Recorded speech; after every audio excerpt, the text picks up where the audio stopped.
नमस्कार दोस्तों, स्वागत है आपका हमारे YouTube चैनल में। आज की इस वीडियो में हम दुर्गा सप्तशती के दूसरे अध्याय का पाठ करेंगे। दूसरे अध्याय में हम देवताओं के तेज से देवी का प्रादुर्भाव और महिषासुर की सेना के वध के बारे में जानेंगे। आइए शुरू करते हैं। श्री दुर्गाय नमः। ओम मध्यम चरित्र के विष्णु ऋषि, महालक्ष्मी देवता, उष्णिक छंद, शाकंभरी भरी शक्ति, दुर्गा बीज, वायु तत्व और यजुर्वेद स्वरूप है। श्री महालक्ष्मी की प्रसन्नता के लिए मध्यम चरित्र के पाठ में इसका विनियोग है। मैं कमल के आसन पर बैठी हूँ, प्रसन्न मुख वाली महिषासुर मर्दिनी भगवती महालक्ष्मी का भजन करता हूँ, जो अपने हाथों में अक्षमाला, फरसा, गदा, बाण, वज्र, पद, धनुष, कुंडिका, दंड, शक्ति, खड्ग, ढाल, शंख, घंटा, मधुपात्र, शूल, पाश और चक्र धारण करती है। ऋषि कहते हैं, पूर्व काल में देवताओं और असुरों में पूरे 100 वर्षों तक घोर संग्राम हुआ था। उसमें असुरों का स्वामी महिषासुर था और देवताओं के नायक इंद्र थे। उस युद्ध में देवताओं की सेना महाबली असुरों से परास्त हो गई। संपूर्ण देवताओं को जीतकर महिषासुर इंद्र बन बैठा।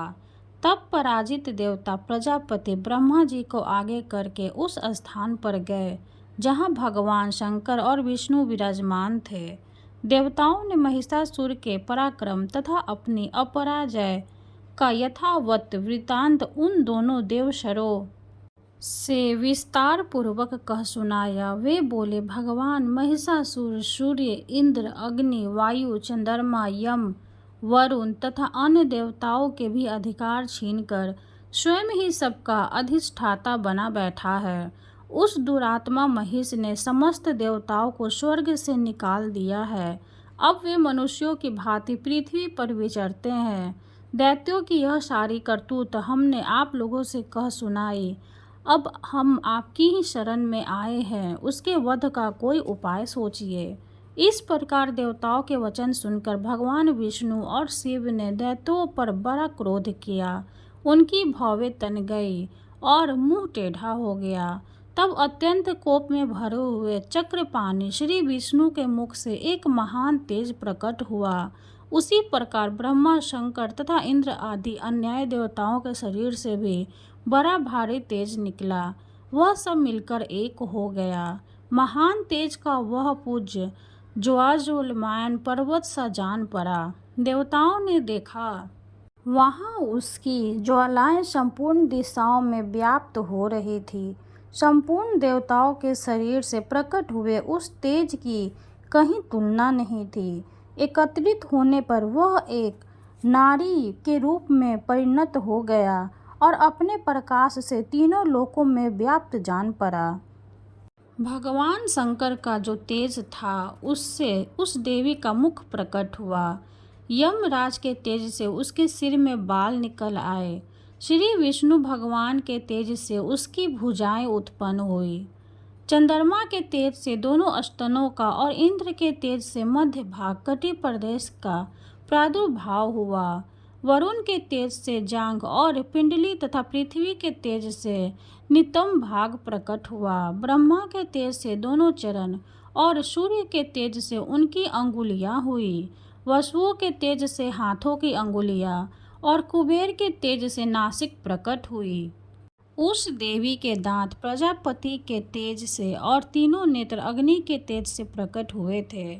उसकी भौवें संध्या के कौर कान वायु के तेज से उत्पन्न हुए थे। इसी प्रकार अन्य देवताओं के तेज से भी उस कल्याणमयी देवी का अभिभाव हुआ। वदंतर समस्त देवताओं के तेज मुख से प्रकट हुई देवी को देखकर महिषासुर के सताए हुए देवता बहुत प्रसन्न हुए। पिनाकधारी भगवान शंकर ने अपने शूल से एक शूल निकालकर उन्हें दिया। फिर भगवान विष्णु ने भी अपने चक्र से चक्र उत्पन्न करके भगवती को अर्पण किया। वरुण ने भी शंख भेंट किया। अग्नि ने उन्हें शक्ति दी और वायु ने धनुष तथा बाण से भरे हुए 2 तरकश प्रदान किए। सहस्त्र नेत्रों वाले देवराज इंद्र ने अपने व्रज से व्रज उत्पन्न करके दिया और ऐरावत हाथी से उतार कर 1 घंटा भी प्रदान किया।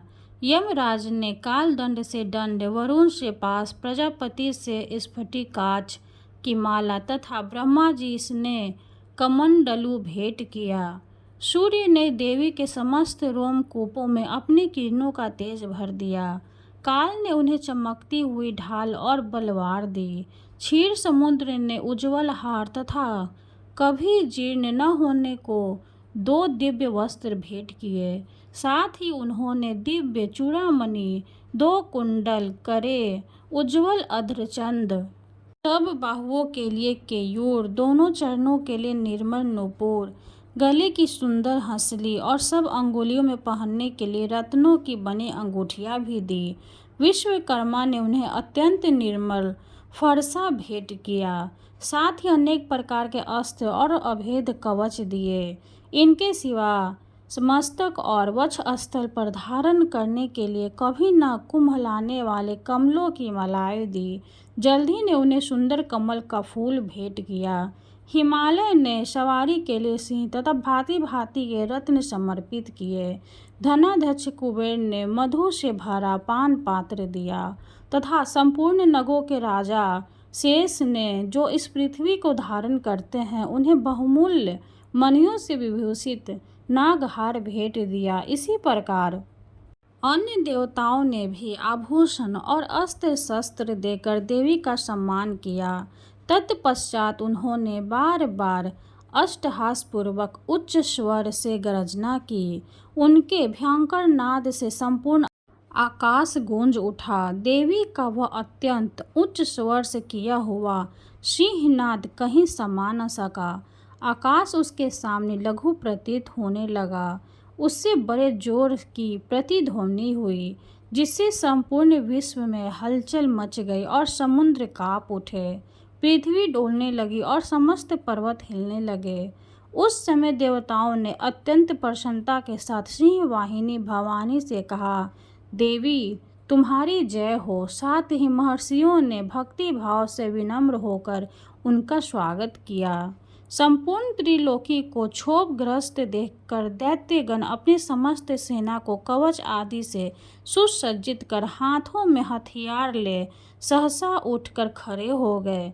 उस समय महिषासुर ने बड़े क्रोध में आकर कहा, आह, यह क्या हो रहा है। फिर वह संपूर्ण असुरों से घिरकर उस सिंहनाद की ओर लक्ष्य करके दौड़ा और आगे पहुंचकर उसने देवी को देखा, जो अपनी प्रभा से तीनों लोकों को प्रकाशित कर रही थी। उनके चरणों के भार से पृथ्वी दबी जा रही थी। माथे के मुकुट से आकाश में रेखा से खींची जा रही थी तथा वे अपने धनुष की टक्कार से 7 पातालों को क्षुब्ध किए देती थी। देवी अपनी हजारों भुजाओं से संपूर्ण दिशाओं को आच्छादित करके खड़ी थी। तदंतर उनके साथ दैत्यों का युद्ध छिड़ गया।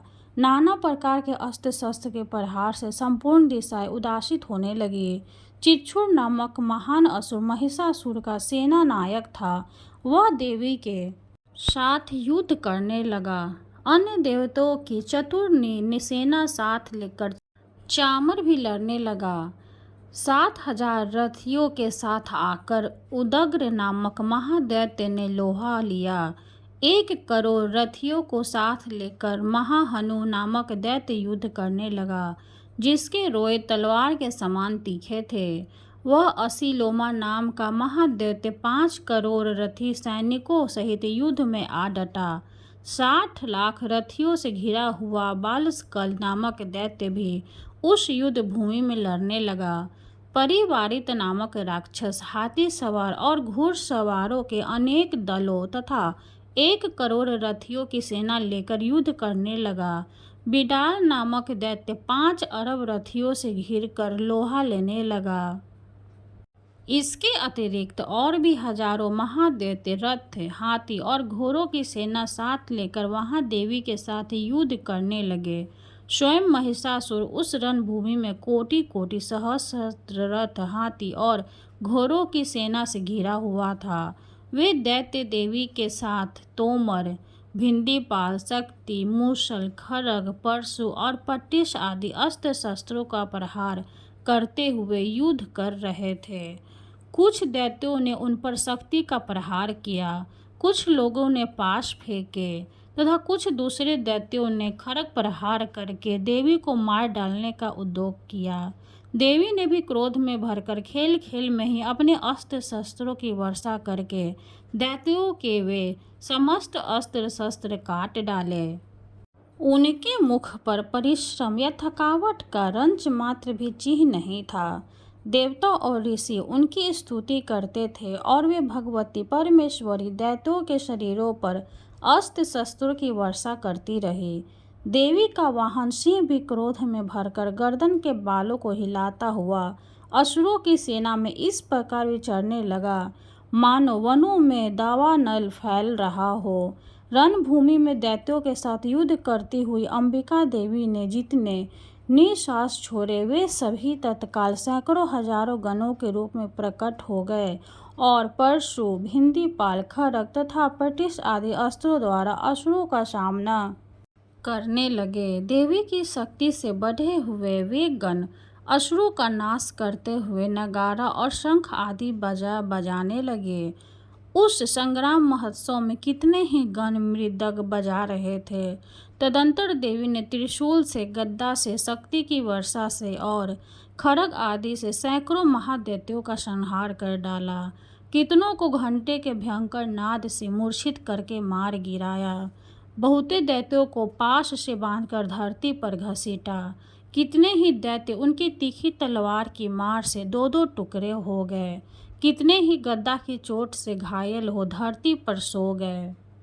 कितने ही मूसल की मार से अत्यंत आहत होकर रक्त वमन करने लगे। कुछ दैत्य शूल से छाती फट जाने के कारण पृथ्वी पर ढेर हो गए। उस रणारण में प्राण समूहों की वृष्टि से कितने ही असुरों की कमर टूट गई। बाज की तरह झपटने वाले देवपिंडक दैत्यगण अपने प्राणों से हाथ धोने लगे। किन्हीं की बाहें छिद्र भिद्र हो गई, कितनों की गर्दन कट गई, कितने ही दैत्यों के मस्तक कट कट कर गिरने लगे। कुछ लोगों के शरीर मध्य भाग में ही विदीर्ण हो गए। कितने ही महादैत्य जांघें कट जाने से पृथ्वी पर गिर पड़े। कितने को ही देवी ने एक बाह, एक पैर और एक नेत्र वाले करके दो टुकड़ों में चीर डाला। कितने ही दैत्य मस्तक कट जाने पर भी गिर कर फिर उठ जाते और केवल धड़के ही रूप में अच्छे अच्छे हथियार हाथ में ले देवी के साथ युद्ध करने लगते थे। दूसरे कबंध युद्ध के बाजों की लय पर नाचते थे। कितने ही बिना सिर के धड़ हाथों में खड्ग, शक्ति और रिष्टि लिए दौड़ते थे तथा दूसरे दूसरे महादैत्य ठहरो ठहरो यह कहते हुए देवी को युद्ध के लिए ललकारते थे। जहाँ वह घोर संग्राम हुआ था वहाँ की धरती देवी के गिराए हुए रथ, हाथी, घोड़े और असुरों की लाशों से ऐसी पट गई थी कि वहाँ चलना फिरना असंभव हो गया था। दैत्यों की सेना में हाथी, घोड़े और असुरों के शरीरों से इतनी अधिक मात्रा में रक्तपात हुआ था कि थोड़ी ही देर में वहां खून की बड़ी बड़ी नदियां बहने लगी। जगदम्बा ने असुरों की विशाल सेना को क्षण भर में नष्ट कर दिया। ठीक उसी तरह जैसे तृण और काठ के भारी ढेर को आग कुछ ही क्षणों में भस्म कर देती है और वह सिंह की गर्दन के बालों को हिला हिलाकर जोर जोर से गर्जना करता हुआ दैत्यों के शरीरों से मानो उनके प्राण चून लेता था, वहाँ देवी के गणों ने भी उन महादैत्यों के साथ ऐसा युद्ध किया जिससे आकाश में खड़े हुए देवतागण उन पर बहुत संतुष्ट हुए और फूल बरसाने लगे। इस प्रकार श्री मार्कंडेय पुराण में सार्वजनिक मनवंतर की कथा के अंतर्गत देवी महामात्य में महिषासुर की सेना का वध नामक दूसरा अध्याय पूरा हुआ। पाठ समाप्त हुआ। वीडियो अगर अच्छी लगे तो लाइक कर दे, चैनल को सब्सक्राइब कर दे, कमेंट में जय माता दी जरूर लिखें। धन्यवाद।